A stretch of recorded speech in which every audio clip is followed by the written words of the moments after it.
Hello everyone, আসসালামু আলাইকুম, welcome hour mini kitchen. আমি আজকে বানাচ্ছি ভাপা পিঠা বানানোর জন্য সব কিছু উপকরণ সাজিয়ে নিয়েছি।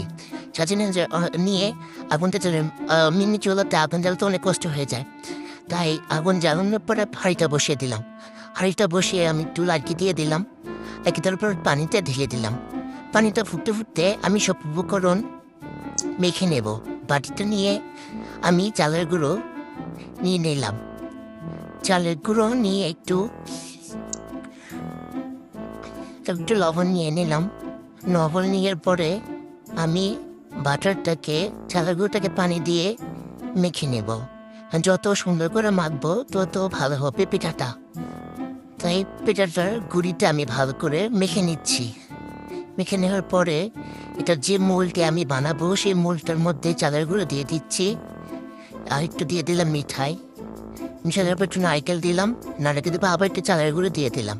তার উপরে আমি আবার একটু মিঠাই দিয়ে দেবো, একটু নারকেল দিয়ে দেবো, আবার একটু সামান্য চালের গুঁড়ো দিয়ে দেবো।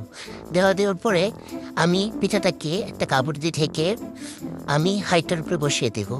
আমার পিঠার হাঁড়িটার উপরে হাঁড়িটা বসিয়ে দেওয়া সুন্দর মতো পিঠাটাকে ঢেকে দিয়ে অপেক্ষা করব হয় কি না। এই দেখি একটু হয়েছে কি না, একটু খুলে দেখি আমি। হ্যাঁ, মাশাআল্লাহ হয়ে গিয়েছে। দেখেন কত সুন্দর হয়েছে, মাশাআল্লাহ আমার পিঠাটা কত সুন্দর হয়েছে। আমি আবার দ্বিতীয় নাম্বারটা বসিয়ে দিচ্ছি। হ্যাঁ, একটু চালের গুঁড়ো দিয়ে, আর একটু মিঠাই, আবার একটু নারকেল দিয়ে পিঠাটাকে ঢেকে দিয়ে দ্বিতীয় নাম্বার পিঠাটা বসিয়ে দিলাম। যাকে আমাদের পিঠাটা হতে থাকুক, আমাদের তো সবাই বসে অনেক কিছু করা আর অনেক কিছু করার থাকে না। যাক, সেটা কোনো ব্যাপার না।